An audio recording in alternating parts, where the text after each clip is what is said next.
Welcome to episode 33 of the Left Behind Game Club.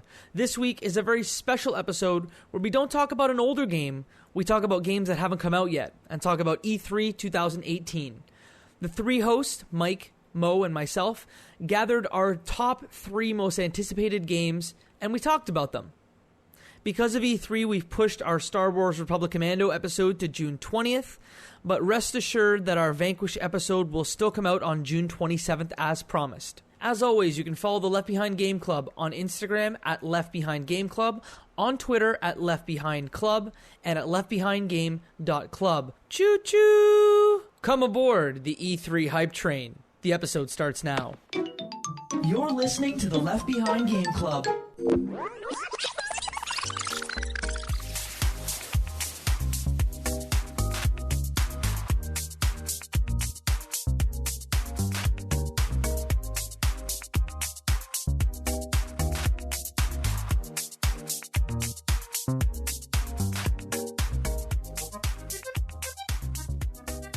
Welcome to the Left Behind Game Club, our never-ending attempt to make sure that no game is left behind. I'm your host, Jacob McCourt, and today I have 2 friends with me. The first friend, Murtadi. How's it going, guys?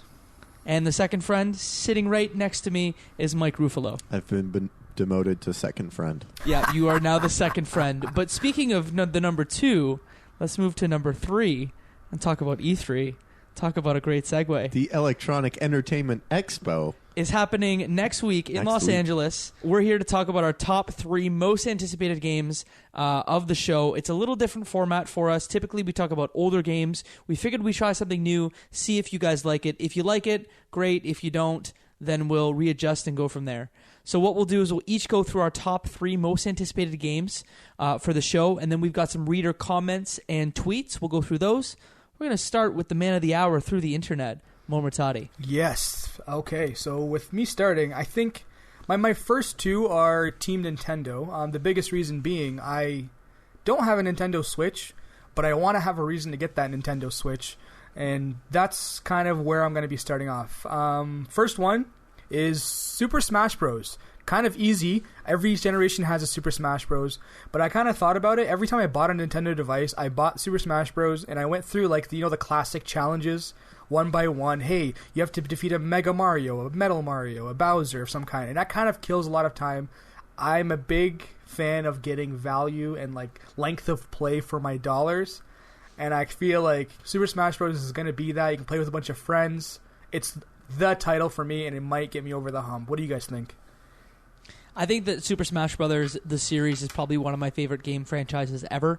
I have very, very vivid memories. Christmas 2001, when my mom gave us, and I know when, she gave us a GameCube with a copy of Luigi's Mansion and a copy of Super Smash Bros. Never touched Luigi's Mansion because I was so into Smash Bros. That game is so good on GameCube. Brawl was fine, but the new ones that came out for 3DS and for Wii U, super solid. Play them tons with friends when they come over. It's probably my number 1 go-to game. So to have it on Switch, maybe some new characters, maybe some new stages and some new stuff.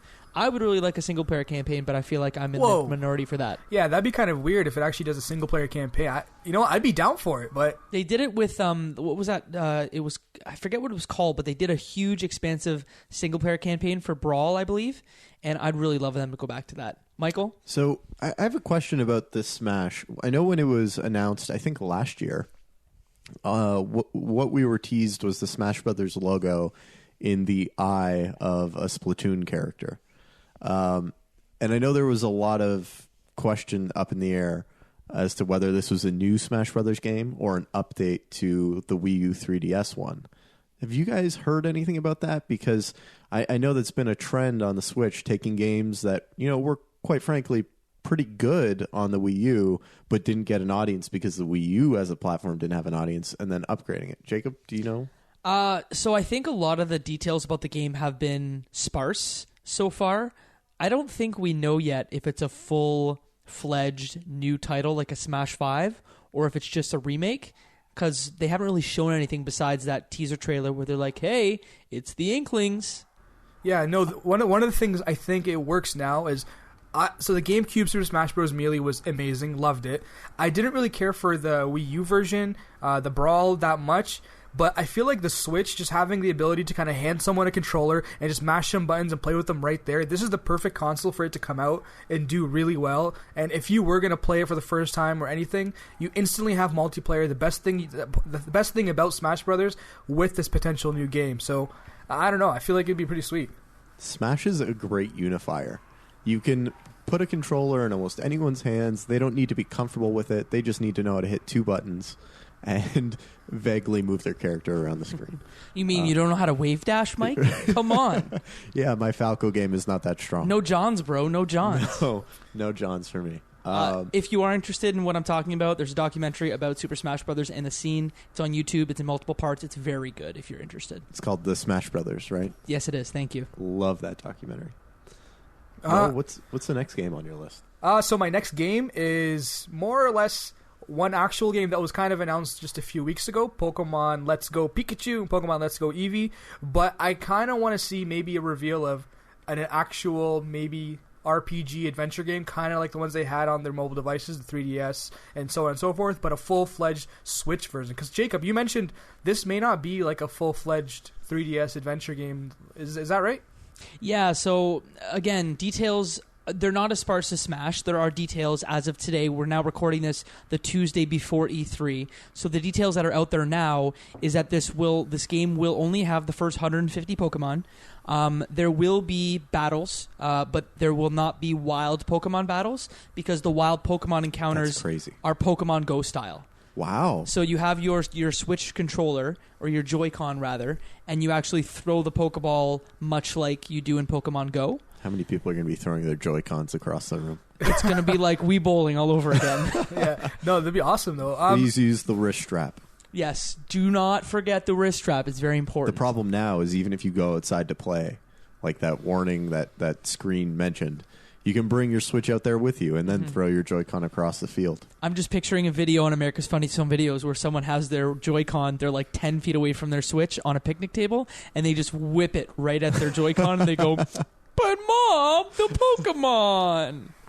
Amazing. No, I think it's going to be awesome. One of the things that got me in that little trailer that we saw a week or two ago was when you're able to transfer the Pokemon you caught on Pokemon Go. So I'm not one of these hype beasts that kind of stopped playing Pokemon Go. I'm still casually playing this game.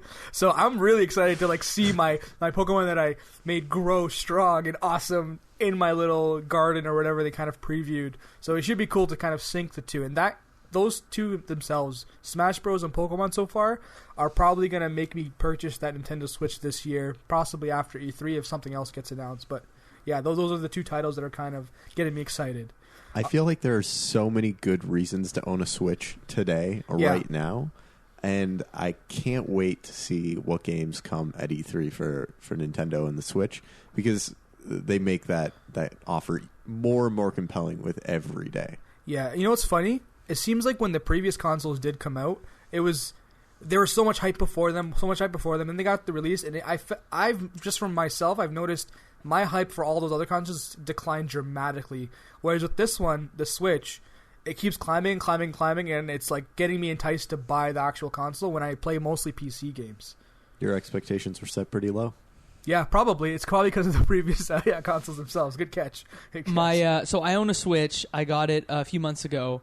And I really haven't spent that much time doing it. But I actually lent it to my brother for a trip to Chicago, and he took it for 2 weeks. And he was just like playing Mario Tennis Aces, the tournament demo, and he was just saying like, "Man, this thing is great." And he's like a very casual video game player. So to me, like, they're cashing in on that market that they've only like skirted with. With kids on the 3DS, now they're finally getting people that, maybe grew up with Nintendo, casual game players. They have this Switch, they can take it with them anywhere, and we've got these great selections of titles. Man, Switch-tastic. Switch miss. Nintendo with its Blue Ocean strategy. Mm-hmm. Mo, do you have another game that you're looking forward to? Yeah, the next one is... this probably has no relation whatsoever, but I'm a huge fan of like the open world adventure games like the Assassin's Creed, the Batman Arkham City, things like that, Arkham Knight specifically, and huge fan of the superheroes. So of course, that little teaser we got of the new Spider-Man game, I am all kinds of excited just to kind of web sling away, fly around the city. I can see myself spending hours just exploring the city and not completing any tasks, living as Spider-Man. That's probably the one I'm the most excited for. Our heads are going to fall off. We're nodding so hard. Yeah, it's I don't know what it is in us, but that Spider-Man game I think is going to be sweet. Insomniac is the developer of that, and the last game that I remember them making that I played was Sunset Overdrive. And it might not quite be the last game that they put out, but the movement in Sunset Overdrive was so fun. The traversal, the grinding, the sliding, the flying, all of the different things that you could do in that game, I just had an amazing time with. And I can only imagine how much better that's going to be when they have the concept of Spider-Man being able to shoot webs and swing and fly all over. I absolutely can't wait. I think that's a fantastic pick. Yeah. Mm-hmm. No, and I'm a big fan of Insomniac from the Ratchet and Clank series that they made. We previously played Ratchet and Clank Going Commando on the show. If you want to listen to that, you can check our archive of shows. You want to check out Spider-Man's hot new arsenal? I loved Spider-Man 2, the game, the movie game. Ultimate Spider-Man is a game I've always wanted to play that came out like on the original Xbox, PS2. Maybe I'll play it someday. But like you said, just what they've shown, Insomniac, my heart beats very quickly. We talk about Nintendo having an excellent lineup. Like Sony as well has just got a gangbusters, amazing lineup coming down the pipe.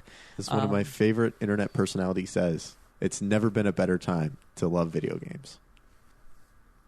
Yeah, 100%. So yeah, that's my list. I think I've kind of put it not that much thought into it, but those are the ones that I saw recent advertisement for, because I'm not too heavy into the research and finding out what's coming up. But those ones caught my eye, and I'm pretty excited. Next up, Jacob. What are your three? Okay, so I actually had on my first list a lot of the games that you went through, Mo. Oh, sorry about that. But no, I had actually put a few games. So here's the first one, is The Ghost of Tsushima, which is the new game from Sucker Punch. Not a lot of details have come out about it, but to me it looks like a samurai game, similar to maybe what For Honor did. But for me, Sucker Punch has such a pedigree between what they did with Infamous and what they did with the Sly Cooper series. I want to know what they're working on. I want to see it in action, and I'm sure I'm going to love it. Because Sly Cooper, the DNA is there to make a samurai-style game. So I had not been kept in on the loop, and I have seen nothing about this game. What does it look like? What have we seen so far? So there was one trailer that was released at Paris Game Week, and essentially what they showed, it looked like, to me, what I thought of was Onimusha, and then For Honor. Those are the two games that I'm like, okay, this is what this game looks and feels like. But if they bring in, like I said, the DNA of all of their heroes in their game, so Sly Cooper and their heroes from Infamous, they all have that traversal ability. Sly Cooper had the ability to jump on very small objects, and that is immediately what I went to of okay, Samurai is gonna run across the roof using the same traversal abilities that Sly Cooper and the Infamous heroes had, and it's just gonna be the best. But details are sparse. I'm sure it'll be a focus at E3. Cool. Yeah, no, I think the just by name dropping Sly Cooper, that's in my top 10 favorite games all time. I don't know where in that list, but it will not drop below that top 10. Just because of the traversing, the art style, the movement, and it was one of the first games I've played through and completed.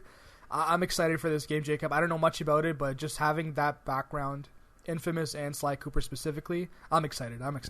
Before I jump into my second game, I need to ask you, if you had to pick one Sly Cooper game, which one would you keep? Sly 1, Sly 2, or Sly 3? Keep or throw away? What do you like? You have to throw out two of them, and you only get to keep one. Okay, Thievius Raccoonus, I think, is my favorite by far, but I feel like it's too easy by picking the first one.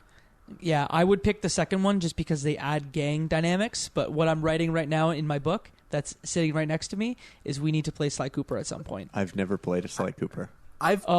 I've played it the first time way back when, and I'm almost certain I played it a second time a good while later, within the past 5 years, and it was still as good. Good video game. Good. Adding it to the list. Yeah. Second game that I want to talk about is a part 2. Last of Us, part 2.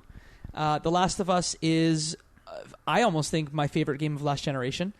I may have to think hard on that. It's definitely top 2 from a storytelling perspective. Like, she gives her, like the game gives her. And although details are sparse, again, on this game, we've not seen gameplay yet. Mo, can you set up a tally for how many details are sparse? Well, we're at 4 right now. Yes, details are sparse. We're going to add that as the subtitle. E3 2018, details are sparse. Love it. Details are sparse, 5. But again, I really trust Naughty Dog and what they do. Uncharted 4 was fantastic. It obviously was a great way to end the series. I keep saying pedigree, but like Sony pedigree for first-party studios, they always deliver. I can't think of a Sony first-party studio in the past 10 years that was given the ball and didn't like kill it. Yeah. So for the few people that haven't experienced Quantic Dream? 1877. What was that game? London 1877. Yeah. Oh, The Getaway. The Getaway. Getaway. Yeah, maybe that's right. Anyway, most of their studios do really well. And the ones that flop get swept under a rug. What was that? The Getaway? I don't know what you're talking about. Mo, sorry. Oh no! So for the few of us that haven't lived in the Last of Us world or played it at all, what is that game? I've heard so much about it. I hear it's similar to like the Logan movie origin stories, like esque. Well, what's the whole premise? What are you doing, and why should I be excited? So there's a fungus that takes over and like turns people into, I don't want to call them zombies, but like zombies. And essentially you have to take this girl in the first game. Her name is Ellie. You play Joel, a father who lost his whole family and kind of takes this girl under his wing.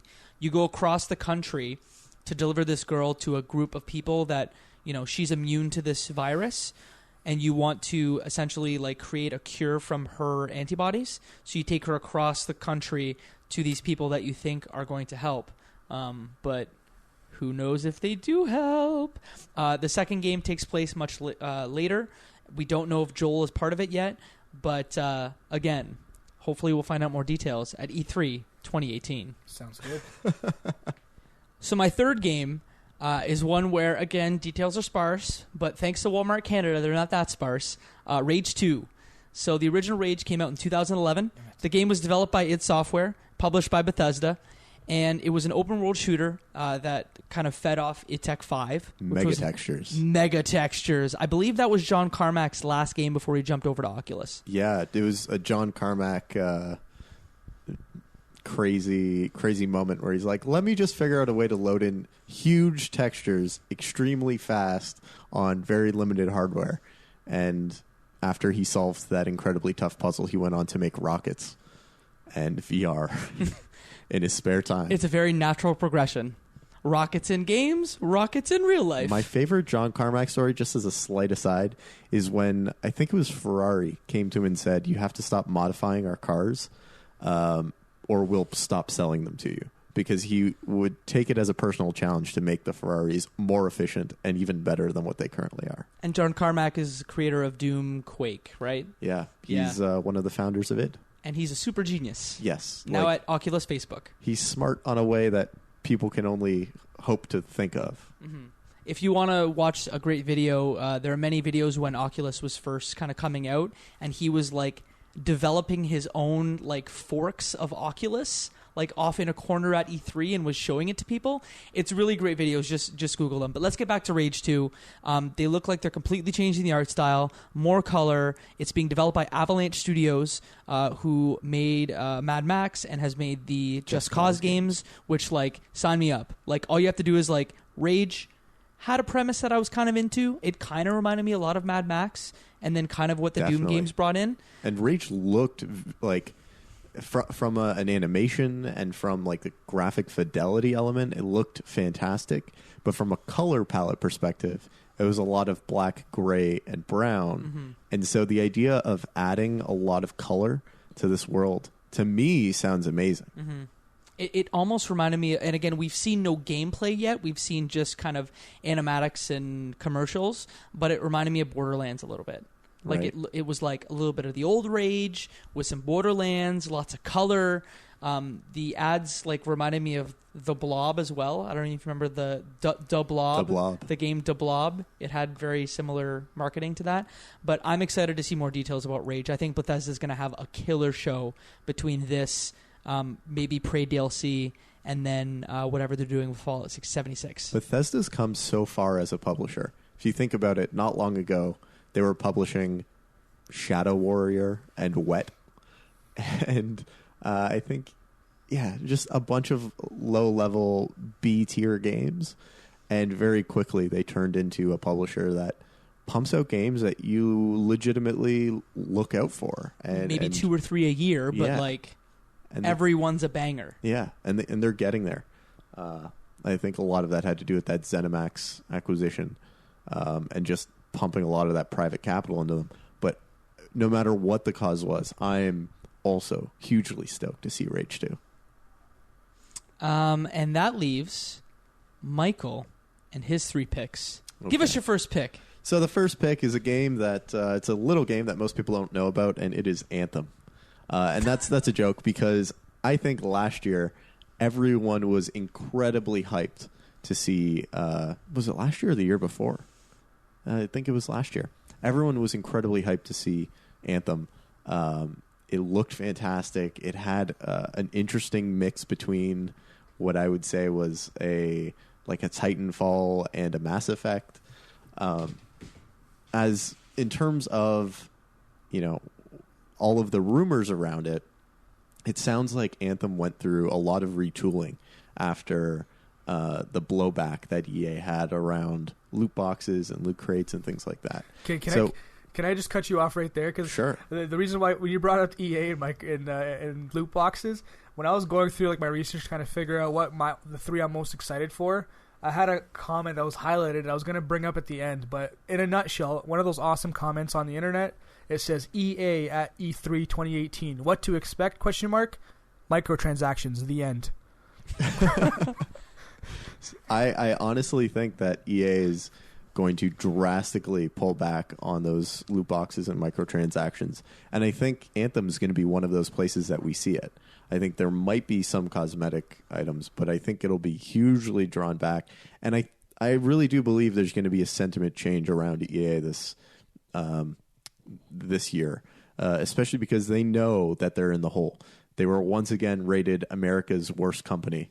And whether that's warranted or not, yeah, I think they understand from a public relations perspective and from what their fans are saying, they really need to turn things around and change how they're perceived and the way that they're monetizing their games. And I think Anthem, in terms of a premise, being this massive shooting game with, from everything that I've seen, an incredible art style and graphics. The other day, I noticed on Instagram they had ads that were going on the stories for Anthem, and it was like, check out our trailer, which I think is the day of the E3 press conference. So they're already putting spend behind getting people to watch the trailer. You mean the physical billboards or on Instagram story? On native Instagram story ads. They were like, watch our E3 trailer. Wow. They were putting up ads for a trailer. And to me, that says that EA knows this is going to be a big thing. They're not even, they're not even slow playing it. They know that this is going to be a big, big game that people are excited about.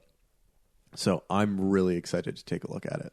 I just hope that it doesn't turn out to be Destiny. And I know that's a really terrible comparison because Destiny has gone through so much turmoil and it's not 100% the same game, but I think it's vying for the same audience. I just really hope they're successful because after the last game that they developed, Mass Effect Andromeda, which I don't want to speak to because I've not played, but the reception was not good. I think that they really need a home run. I think when the Wall Street Journal starts to write about, microtransactions, customer sentiment is not good, that's when it starts to affect a publicly held company. And I don't know.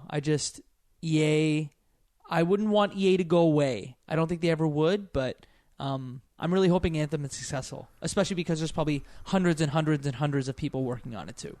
You know what, Jacob? You kind of almost took the words right out of my mouth. I really hope it does well too, because like when I first saw this, like in the not trailers but just images and kind of the hype articles, I immediately thought Destiny, Halo, and I'm like, hey, are we just like regurgitating like exoskeleton, super soldier, give him a gun, let's fight some invasive alien species? I hope it does well. I hope it's great, but I'm not holding my breath for this one. I think. As long as if they're moving like the medium forward, or they're doing innovative things, or like let's say they just make a really good video game, then I would never like wish for someone to fail. Let's just leave it at that. Michael, what is your second game? My second game is going to be a Bethesda title because they are having a fantastic year. Surprise, surprise. Surprise, surprise. And I'm incredibly excited to see Fallout 76. And the reason I say that is because every time Bethesda releases something Fallout related, I get way more hooked on it than I thought I was ever going to be. And when I think from everything I've heard of Fallout 76, it's going to be a multiplayer focused Fallout game. And you know, from the get-go, that doesn't sound like the most appealing thing to me, but I know that Bethesda will find a way to make it work, because when they released Fallout Shelter, that didn't sound like it was going to appeal to me either, but I spent maybe 100+ hours in Fallout Shelter. Really? I didn't know about my that. Settlements. And what's Fallout Shelter for those who don't know? Fallout Shelter is a mobile game where you run your own vault, and you need to find the ultimate mix to make sure that your vault is as successful as possible. You send people out into the wasteland. They come back with more experience, more gear. You defend your vault from raiders. You do everything that you can to make sure that it's successful. And it's free to play too, right? It's free to play. And I played so much of it. The thing that got me hooked was listening to Chris Remo talk about the ways in which he set up these false constraints of, I will only have one male in my vault and everyone else will be female. And anytime a male is born, I will wait until they're old enough and send them out into the wilderness. And when they come back, I will accept them and send them right back out. So there is only one male. And I thought these little stories that you could create for yourself in the game were interesting. So I fell right into it. And I guess ultimately what I'm trying to say is I hugely trust Bethesda. And I've loved all of the Fallout games since they've taken over the reins for it. So a new Fallout game, to me, it just sounds absolutely amazing. I can't wait to see it. I'm probably one of the few people that have never played a Fallout game. And it's kind of weird because it's one of those games that everyone has played and everyone speaks so highly of that when someone brings up, oh, have you played Fallout? I'm like, oh, no, yeah, kind of. Maybe I have, because it's almost embarrassing to say I haven't played Fallout. Mike, in terms of all the previous Fallouts, which had a positive like reception and everyone's loving this stuff, is this set to be a good Fallout, or are you just excited because it is like another Fallout's coming out? Like, where are we at right here? I haven't played a bad Fallout game. Like, every single Fallout game I've played has been pretty good at the bare minimum. I view Fallout in the same way I view a Grand Theft Auto. Okay. In that, you know, you might not absolutely be head over heels for the one that's the most current or the one that's recently released, but it's pretty hard to get into those games and not enjoy something about them and not enjoy your time with it. So I think you'll love it, Mo, especially because you like these large crafting stories with a lot of mythology and lore. Yeah. So, confession, I've also never played a Bethesda RPG. It's like one of my hugest blind spots in like games. Right? I've never played any Morrowind games. I've never played Fallout. And if you were to say, before I ask you your third game, Mike, where do I start on the Fallout like path, or rather on the Bethesda RPG path? Where do I start? Wait, before he even says that, Mike, just so you know, you have power right now. This might be the Fallout pre-game that we're going to be playing. So I've got my book right next to me, and I'm writing in three Bethesda RPGs. 3 of them. 3. We're in for some big 100-hour plus games, boys. It's going to happen. I think Can I guess the 3 that you're going to say? Sure, go for it. Guess. Fallout 3. No? No, I'm not putting Fallout 3 on there. Morrowind? I'm not putting Morrowind. Oblivion. I'm putting Oblivion. Skyrim. Gotcha. And Fallout New Vegas? Fallout New Vegas. Those are the 3. Okay. You wouldn't have us play Fallout 3 first? I would not. Okay. I would not. Okay.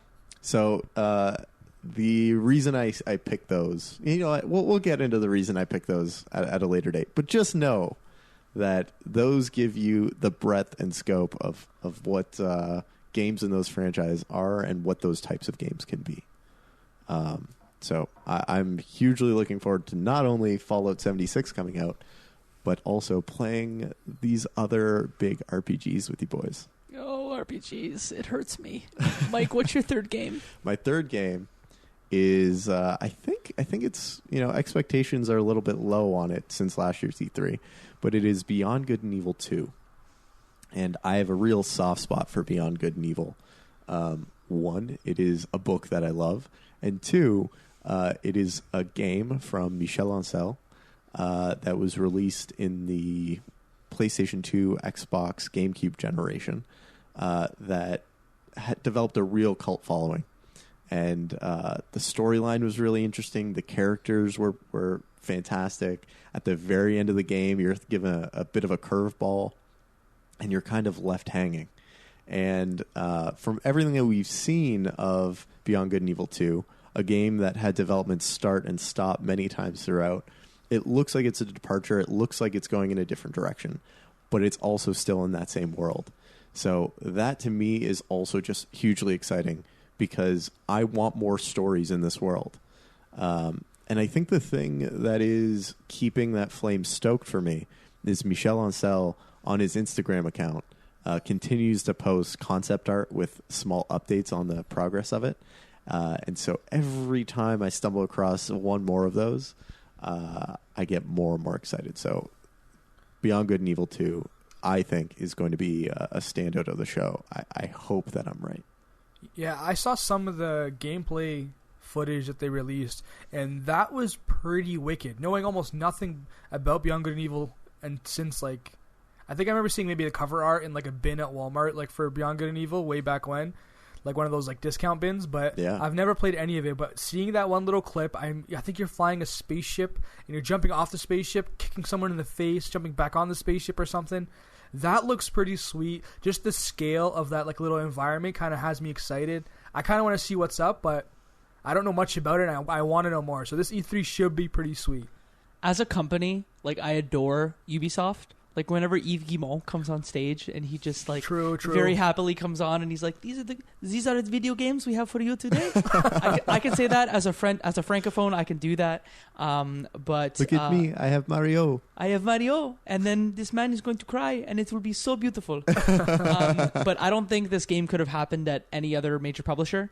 And given the turmoil that it's gone through, they could have easily canceled it 3 times, and I'm very glad they didn't, because I feel like we're going to have a game that will be one of the tentpoles of this generation. I hope. It should be pretty We can only hope.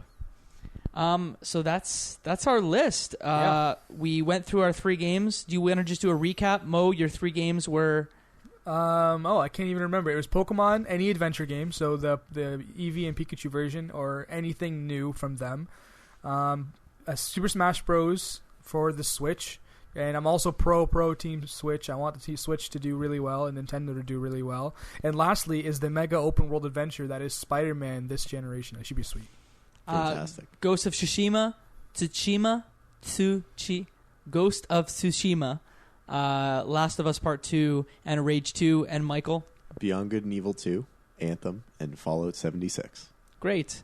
Before we close out the show, we've got some comments from some of our listeners in our Discord. We'll start with Thomas, who's actually been on the show before. His most anticipated games of the show, he talked about Doom 2.